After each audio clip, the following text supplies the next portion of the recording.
Sahabat terkasih dimanapun Anda berada, salam sehat dan penuh sukacita. Bersyukurlah kita senantiasa karena begitu besar rahmat dan kasih setia Allah yang melimpah. Senang sekali saya Lorencia Fani dapat menjumpai dan menemani Anda semua dalam acara kesayangan kita, Oase Rohani Katolik edisi hari ini, Pekan Biasa ke-19. Telah hadir bersama kita Romo Hermanus Sigit Pawanta SVD. Bagaimana kabar Romo? Selamat datang. Kabar baik, Ibu Fani. Salam sehat selalu untuk para sahabat Oase Rohani yang dicintai Tuhan. Amin. Baiklah, sahabat, kita segera mulai acara ini dengan doa pembuka yang akan dibawakan oleh Romo. Silakan Romo. Marilah kita berdoa dalam nama Bapa dan Putra dan Roh Kudus. Amin. Amin. Allah Bapa yang Maha Rahim, kami bersyukur untuk rahmat berkat dan cinta-Mu yang boleh kami alami dalam kehidupan kami hingga pada hari ini. Terima kasih Engkau mengundang kami untuk mendengarkan firman-Mu. Dampingi kami, bukalah hati kami, supaya kami boleh mendengarkan firman-Mu. Dan kami juga boleh belajar dari Engkau sendiri, yang senantiasa penuh kerahiman, senantiasa mencintai kami, dan juga mengampuni kami yang seringkali tidak setia kepadamu. Ajarilah kami untuk setia di dalam kehidupan kami, setia kepada Engkau, setia dalam kehidupan bersama dengan sesama kami. Biarkan Roh-Mu menyertai kami. Demi Kristus Tuhan dan pengantara kami. Amin. Bapa, Putra, dan Roh Kudus. Amin. Kita mulai Romo. Antifon pembuka. Bersyukurlah kepada Tuhan sebab Ia baik. Kekal abadi kasih setianya. Ia membebaskan kita dari musuh kita. Kekal abadi kasih setianya. Bacaan pertama dari Nubuat Yehezkiel bab 16 ayat 1-15, dilanjut ayat 60 dan ayat 63. Tuhan bersabda kepadaku, "Hai anak manusia, beritahukanlah kepada Yerusalem perbuatan-perbuatannya yang keji. Katakanlah, beginilah sabda Tuhan Allah kepada Yerusalem. Engkau berasal dan lahir dari tanah Kanaan. Ayahmu orang Amori, ibumu orang Het. Kelahiranmu begini. Waktu engkau dilahirkan, pusarmu tidak dipotong. Engkau tidak dibasuh dengan air supaya bersih. Juga tidak digosok dengan garam atau dibedung dengan kain lampin. Tidak seorang pun merasa sayang kepadamu. Tak seorang pun melakukan hal-hal itu kepadamu, terdorong rasa belas kasihan. Malahan engkau dibuang ke ladang, karena orang memandang engkau hina pada hari lahirmu. Aku lewat di situ dan melihat engkau menendang-nendang dengan kakimu sambil berlumuran darah. Dan aku berkata kepadamu dalam keadaan berlumuran darah itu, engkau harus hidup dan menjadi besar seperti tumbuh-tumbuhan di ladang. Engkau menjadi besar dan sudah cukup umur, bahkan sudah sampai pada masa mudamu. Buah dadamu sudah montok, rambutmu sudah tumbuh, tetapi engkau dalam keadaan telanjang bulat. Ketika aku lewat di situ, aku melihat engkau. Sungguh, engkau sudah sampai pada masa cinta birahi. Aku menghamparkan kainku kepadamu dan menutupi tubuhmu. Dengan sumpah aku mengadakan perjanjian di kau. Demikianlah sabda Tuhan Allah, dan demikian engkau menjadi kepunyaanku.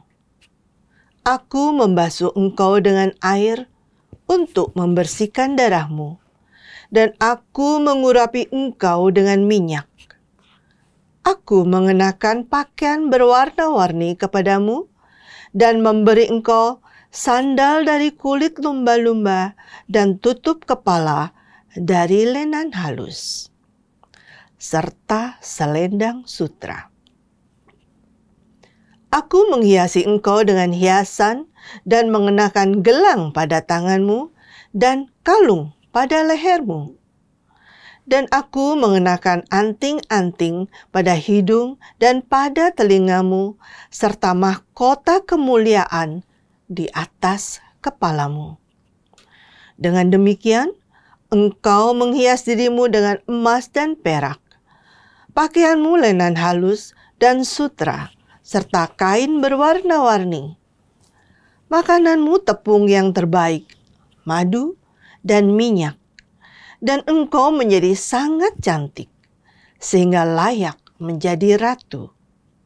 Namamu menjadi termasyur di antara para bangsa karena kecantikanmu, sebab engkau sangat sempurna berkat perhiasanku yang kuberikan kepadamu.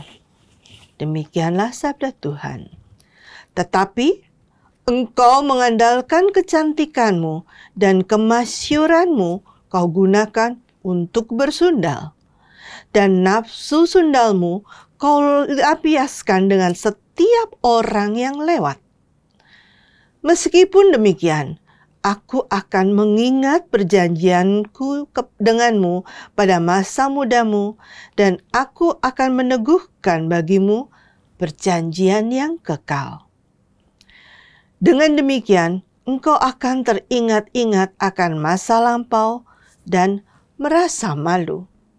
Karena nodamu itu, mulutmu terkatup sama sekali waktu aku mengampuni segala sesuatu yang telah kau lakukan.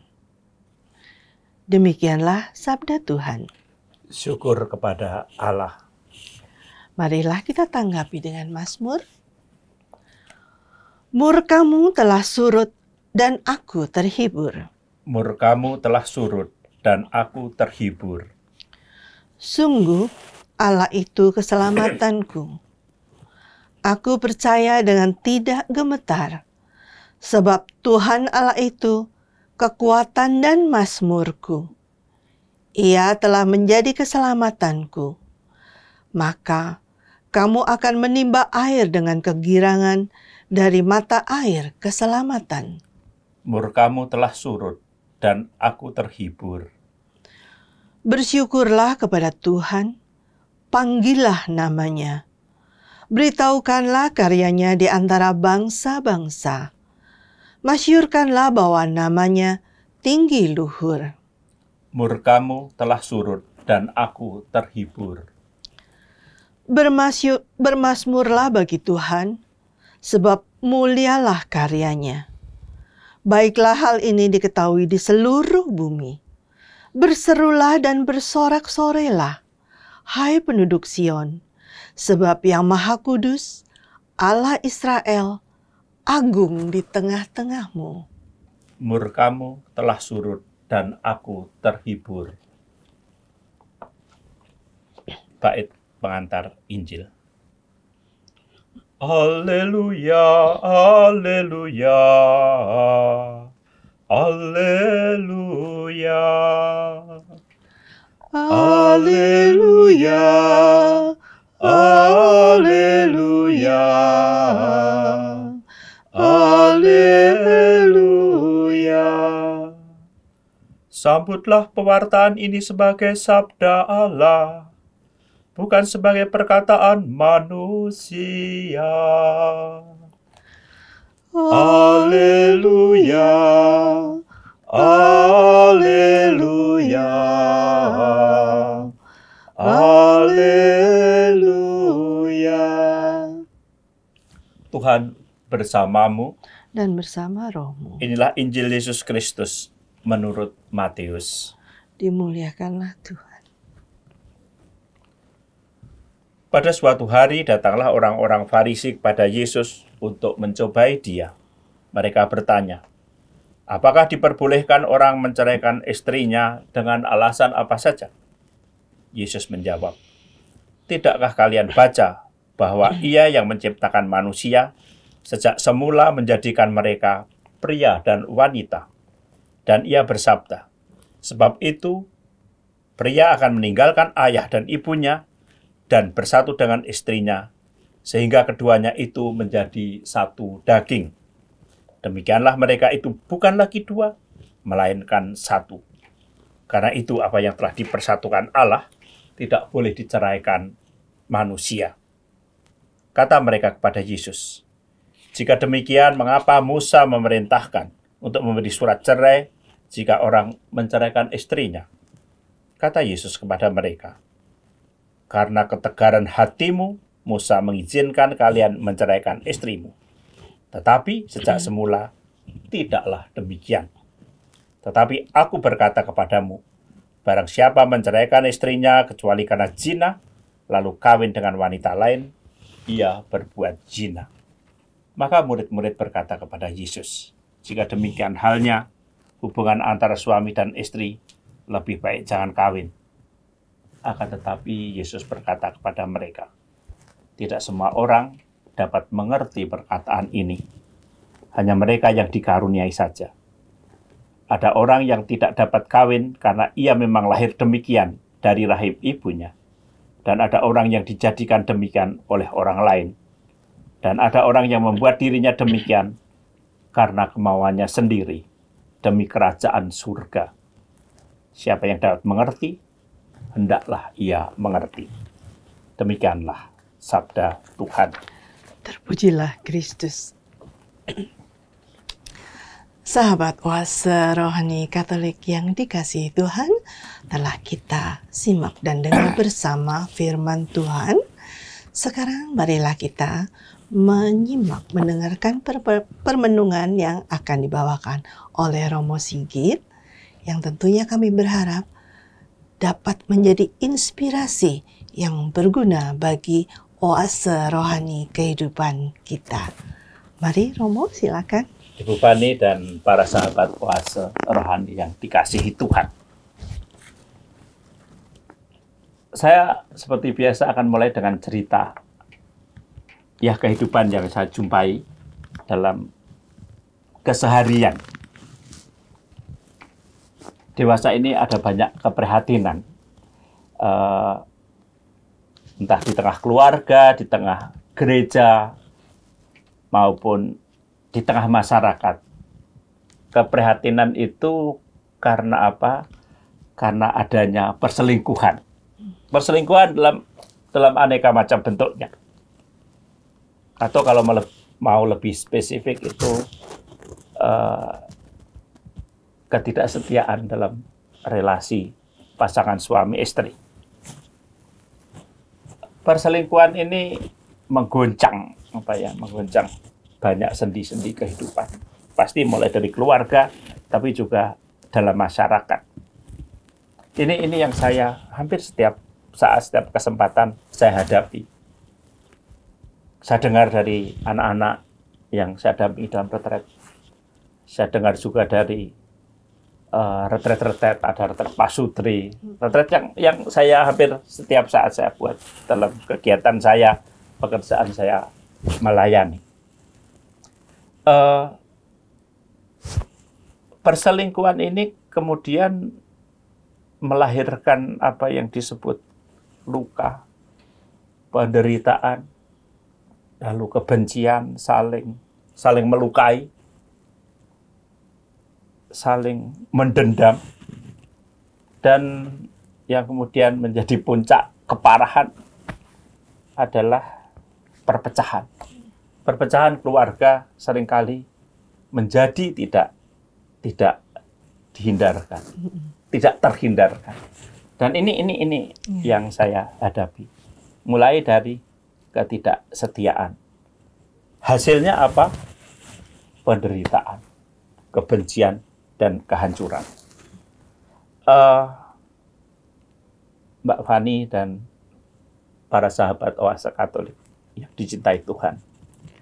Firman hari ini yang baru saja kita dengar, terutama bacaan pertama, itu berisi nubuat Nabi Yeskiel. Bagaimana Yeskiel itu menceritakan atau mengisahkan, menggambarkan sebenarnya lebih tepat bangsa Israel sebagai bangsa yang tidak setia.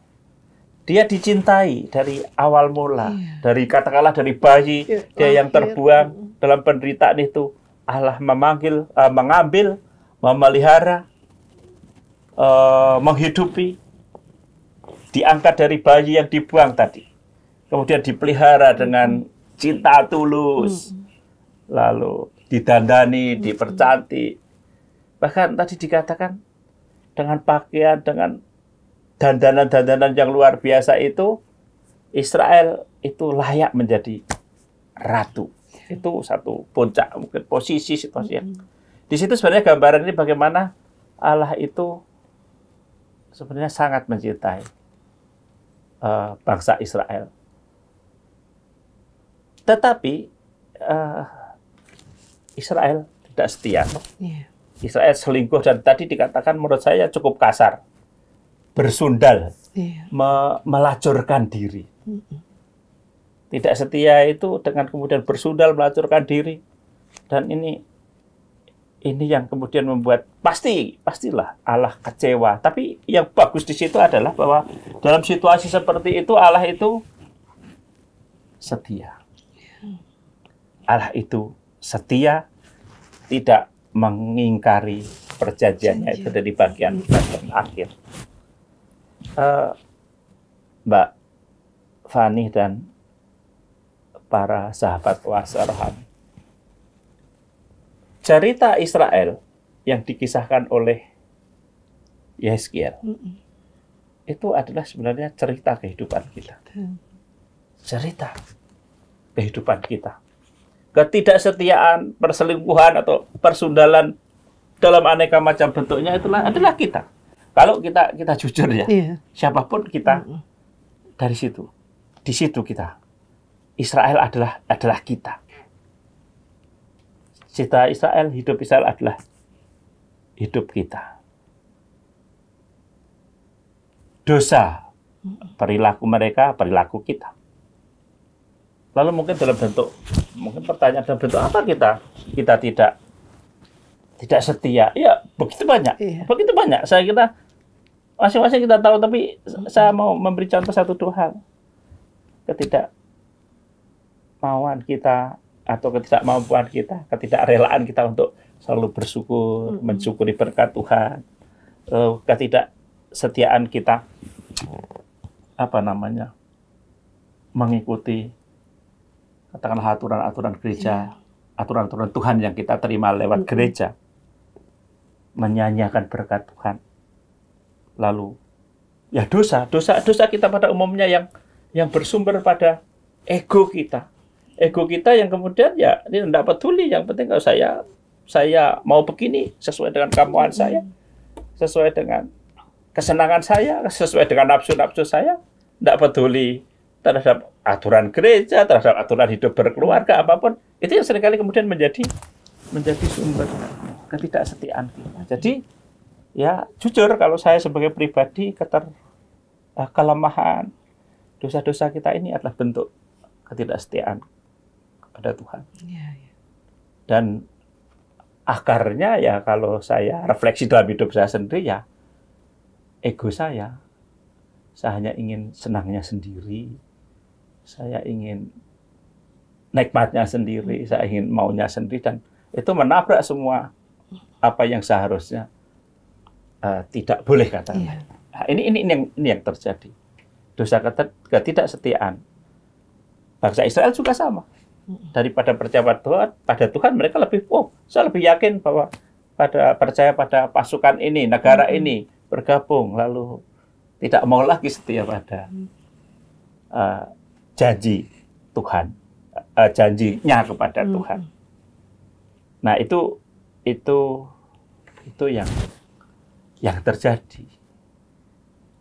Lalu dari firman ini apa? Para sahabat Oase Rohani Katolik, kita bisa bertanya, dengan firman ini, apa yang bisa kita buat? Bagaimana kita mencoba setia dalam kehidupan? Bagaimana setia kepada Allah? Pertama begini, kita harus berani. Yang saya renungkan, yang saya pikirkan dengan membaca firman ini adalah kita berani belajar dari Allah untuk setia, berani menderita. Ini tidak gampang. Berani berkorban, berani meninggalkan ego.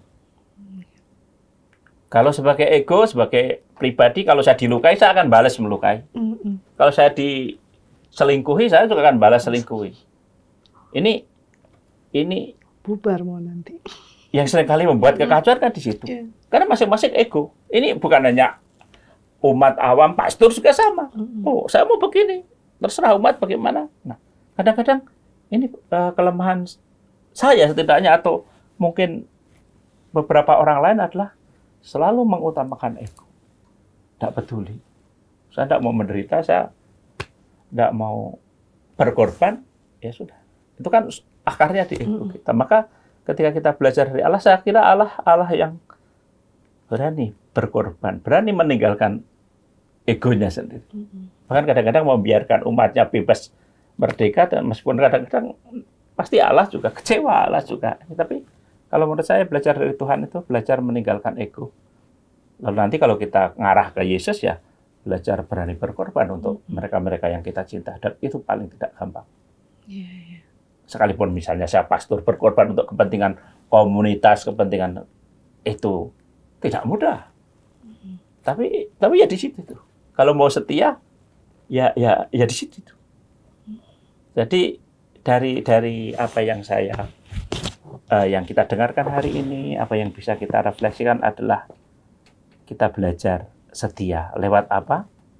Pertama tadi meninggalkan ego-ego kita, lalu yang kedua setia, belajar setia bagaimana? Setia kepada Allah, setia melalui gereja, mengikuti tuntunan gereja, aturan-aturan gereja yang sehari-hari kita doa bagi gereja, ambil bagian dalam hidup menggereja, itu kan menurut saya bagian dari kesetiaan kita. Setia beribadah, setia mengikuti perintah Allah, itu yang seharusnya sehari-hari menunjukkan kesetiaan yang kelihatan. Yang kelihatan seperti itu. Kalau kita setia dalam hal itu sudah lumayan. Karena kita nggak bisa menjelaskan setia yang konkret, yang seperti apa, yang muluk-muluk, ya setia pada yang kecil-kecil sehari-hari ini. Itu bagian dari setia pada Allah. Lalu melalui gereja. Karena apa? Seringkali kita kan jauh. Banyak orang jauh dari Tuhan, jauh dari Allah.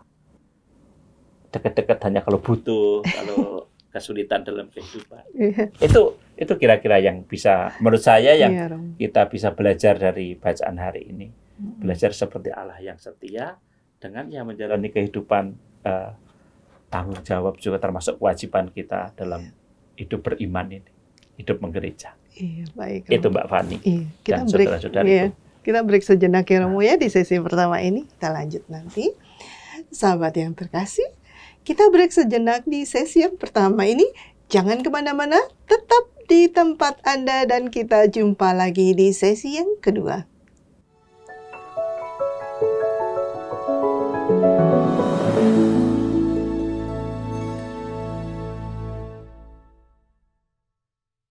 Sahabat terkasih, jumpa lagi di sesi kedua Oase Rohani Katolik edisi hari ini, Pekan Biasa ke-19.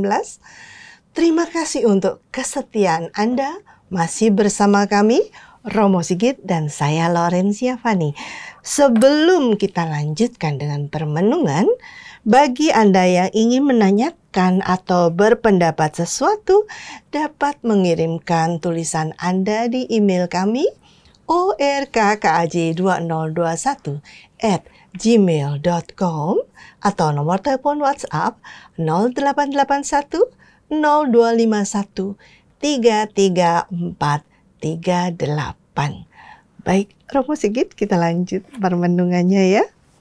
Silakan Romo. Mbak Fani dan para sahabat Oase Katolik yang dicintai Tuhan, tadi saya menggarisbawahi perlunya untuk belajar dari Allah setia. Cara sederhana ya setia menjalani hidup kita sebagai orang-orang Kristiani lewat kegiatan yang sepertinya kecil, rutin, beribadah, berdoa, ya kehidupan sesuai dengan tuntunan gereja. Dengan cara belajar itu saya kira kita pelan-pelan bisa belajar menjadi setia. Secara menyeluruh supaya idealnya adalah mampu setia seperti Allah. Kita masuk pada bagian Injil hari ini. Tema kalau saya garis bawahi adalah sekitar panggilan perkawinan, panggilan untuk menjadi satu daging. Nah, saya mulai dari pengalaman beberapa bulan lalu, Mei, saya pergi ziarah dengan satu kelompok dan kebanyakan pasutri, ziarah ke Eropa Timur. Dan 16 hari bersama kelompok ziarah ini, saya banyak mengamati pasangan suami istri yang umumnya sudah cukup senior ya. Dan mereka, apa yang saya lihat? Mereka rukun, mereka luar biasa. Pasutri-pasutri yang di kelompok itu. Saling menolong, saling melengkapi, sabar terhadap. Ya, 16 hari cukup waktu untuk saya melihat mereka ini. Dan rasanya kebanyakan mereka, hampir semua yang ikut di kelompok kami itu sangat harmonis dalam relasi mereka sebagai pasutri. 1-2 dengan anak mereka. Sebagai seorang imam, saya sangat senang. Sangat senang dan saya bangga gitu melihat umat saya luar biasa. Tetapi dalam refleksi saya bahwa kerukunan mereka, keharmonisan mereka ini kan bukan satu kali jadi ya. Lewat satu proses perjalanan yang panjang. Dan saya yakin mereka udah puluhan tahun, kebanyakan udah puluhan tahun, di atas 30 tahun. Sehingga jatuh bangun itu mereka alami seiring dengan perjalanan waktu. Nah, itu yang saya lihat. Hari ini Injil bicara soal perkawinan. Panggilan untuk menjadi satu. Satu yang tak terceraikan. Itu yang tadi ditekankan oleh Matius. Yesus lewat Injil Matius. Dan ini yang sangat jelas diajarkan oleh gereja. Bahwa perkawinan itu menyatukan dari dua pribadi, dipersatukan oleh Allah, dan tidak terceraikan. Apa yang dipersatukan Allah tidak boleh diceraikan oleh manusia. Ini jelas. Bahkan di gereja Katolik tidak ada cerai dengan alasan apapun. Ini jelas dan keras. Dan ini menjadi banyak pertanyaan pasti dari banyak kalangan. Bagaimana kalau selingkuh? Bagaimana kalau ini? Bagaimana kalau ini? Ada begitu banyak untuk mempertanyakan bagaimana mungkin ini. Para sahabat Oase Rohani dan Mbak Fani, prinsip gereja itu jelas. Pernikahan itu sekali dan selamanya. Satu untuk selamanya. Nah, dalam kenyataan tidak mudah. Saya meskipun tidak menikah, tapi saya tahu dalam kenyataan tidak selalu mudah menjalankan perkawinan Kristiani. Karena dulu waktu saya masih jadi dosen di Jogja, saya ngajar psikologi, konseling keluarga, family therapy, dalam teori konseling, teori psikologi bahwa perkawinan itu tidak mudah. Karena menyatukan begitu banyak perbedaan. Karakter pribadi laki-laki perempuan, perbedaan latar belakang keluarga, perbedaan pendidikan, nanti perbedaan suku, agama, apalagi perbedaan-perbedaan ini sangat tidak sederhana untuk disatukan menjadi satu.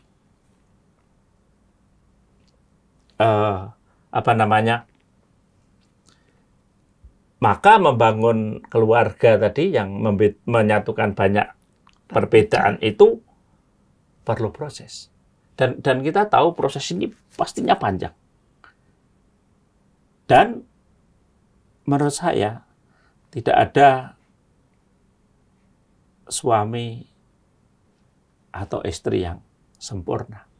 Karena itu dalam ajaran gereja juga perkawinan menyatukan tadi juga untuk saling melengkapi. Saling melengkapi. Nah, perkawinan yang tidak mudah ini kalau dalam praktek antara yang berhasil sama yang tidak berhasil lebih banyak mana? Berhasil dong. Lebih banyak yang berhasil. Mengapa? Ini menjadi pertanyaan. Kalau saya lihat tadi keluarga-keluarga yang saya temani dalam perjarahan pasutri-pasutri itu, dan juga dalam pengalaman saya yang lahir juga dari keluarga, saya juga dari keluarga, saya punya banyak sahabat yang berasal dari keluarga. Yang berhasil jauh lebih banyak daripada yang tidak berhasil. Mengapa mereka berhasil? Saya punya keyakinan bahwa dalam keluarga itu mereka menghadirkan Tuhan. Menggunakan tuntunan yang diberikan oleh Tuhan. Selain ajaran gereja tadi jelas. Tetapi bisa untuk satu selamanya. Itu karena mereka punya ruang menurut saya. Ini paling tidak yang saya alami dalam keluarga, Bapak Ibu saya, mereka punya ruang. Kesetiaan itu adalah rahmat yang perlu bukan hanya diperjuangkan, tapi perlu berkat, perlu dimohonkan dari Allah. Sehingga kalau singkat cerita, singkat kata, saya katakan bahwa kalau keluarga tidak berdoa, keluarga tidak menghidupi kehidupan rohani, habis. Itu yang pertama. Jadi kesetiaan itu rahmat yang harus perlu terus-menerus dimohon. Saya masih ingat seorang guru saya, waktu saya di seminari menengah di Mertoyudan, seorang romo katakan, berdoalah setiap hari di pagi hari, Tuhan berilah saya kesetiaan. Hari ini saja. Itu setiap pagi. Kalau hari ini setari, besok hari ini saja. Itu harus dimohonkan. Dan itu mengesan sekali. Menjadi pastor, ya berkeluarga, ya sama sulitnya, persoalannya juga sama. Tapi tadi kesetiaan itu perlu rahmat Tuhan. Jadi kalau kita bicara Injil hari ini, ya kita harus berani belajar membuka hati untuk supaya kekuatan itu datang dari Allah, menimba kekuatan dari Tuhan sendiri. Dari segi rahmat, ya, berkat spiritual, dari aspek spiritual itu kesetiaan adalah rahmat. Yang kedua, kalau kita mau berusaha dari kita, seperti tadi pada bagian pertama sudah saya sampaikan, ya, kerelaan di dalam diri kita untuk mengurangi ego, atau syukur-syukur bisa, hampir tidak mungkin lah, mematikan ego. Karena sumber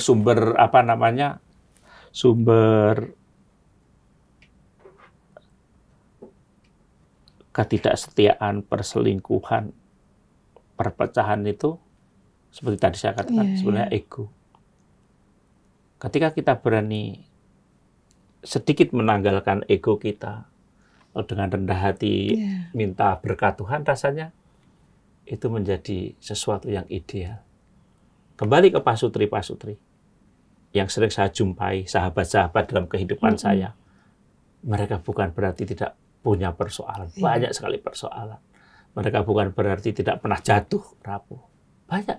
Tapi mereka mau rendah hati, meninggalkan ego, lalu memaafkan semua itu. Dan sekali lagi itu mau tidak mau harus saya katakan bahwa kemampuan untuk mencintai, untuk memaafkan itu rahmat dari Tuhan. Nggak bisa kalau hanya mengandalkan diri kita masing-masing. Itu permenungan yang bisa saya sharingkan. Iya, luar biasa. Terima kasih, Mbak Fani, Romo. ya. Iya.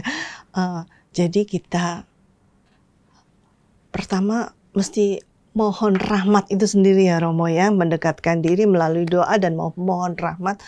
Pertama kali adalah rahmat untuk ada kesabaran, mengampuni, rendah hati, dan setia. Begitu Mohon ya, Romo kasih ya. itu, Kasih itu kasih sendiri. itu rahmat, Iya. kasih. Ya mungkin orang bilang, munafik hanya omong doa-doa.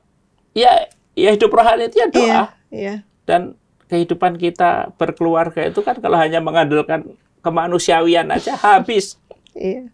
Tapi cuma harus rendah hati. Imamat itu kalau hanya mengandalkan diri saya sendiri, saya bukan apa-apa, bukan siapa-siapa. Iya. Hanya rahmat Tuhan yang sungguh membuat kita itu jatuh bangun terkapar, bangun lagi, jatuh lagi terkapar itu. Iya. Tapi kekuatan itu ya dari Allah itu. Iya. Itu setidaknya yang saya jalan dalam hidup ini. Iya, Romo. Yang saya yakini, saya amini, dan saya perjuangkan dalam segala keterbatasan. Iya, amin. Romo, ada pesan atau closing statement untuk kami semua? Baik, teman-teman, para sahabat Oase Rohani dan Mbak Fani, saya hanya mau garis bawahi apa yang tadi sudah saya sampaikan. Kalau tema hari ini berkisar pada soal kesetiaan, kesetiaan itu sekali lagi adalah rahmat dari Allah dan harus selalu dimohonkan. Lalu yang kedua, kita sebagai manusia, sekalipun kita lemah, rapuh, tetapi kita mohon supaya kita juga diberi kemampuan untuk belajar dari Tuhan. Belajar untuk dari Tuhan, yang belajar untuk setia, jatuh bangun, belajar untuk berani meninggalkan ego-ego, berani berkorban. Saya kira latihan-latihan itu kalau pelan-pelan dalam kehidupan sederhana sehari-hari kita lakukan, pasti dari hari ke hari kita akan jadi lebih baik. Lebih baik. Amin, Romo. Amin. Sahabat terkasih, kita sudah di penghujung acara Oase Rohani Katolik edisi hari ini. Kita akan menutupnya dengan doa dan mohon berkat melalui Romo Sigit. Silakan, Romo. Marilah kita berdoa. Dalam nama Bapa dan Putra dan Roh Kudus. Amin. Allah yang Maha Kasih, kami bersyukur karena lewat firman-Mu hari ini Engkau mengajari kami untuk setia dalam kehidupan dan juga berani untuk menanggalkan keegoan kami. Engkau mencintai kami tanpa syarat. Ajarlah kami juga untuk mencintai Engkau lewat cinta kami terhadap sesama. Sebisa-bisanya tanpa syarat juga, Tuhan. Biarkan berkat-Mu Kau curahkan senantiasa kepada kami.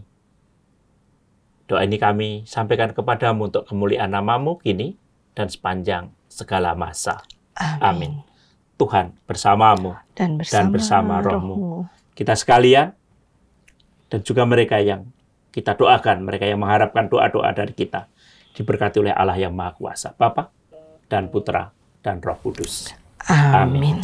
Terima kasih, Romo Sigit. Terima kasih. Sahabat yang terkasih, sampai di sini perjumpaan kita di acara kesayangan kita, Oase Rohani Katolik. Romo Sigit dan saya Fani pamit undur diri. Sampai jumpa di lain kesempatan. Salam damai. Cut.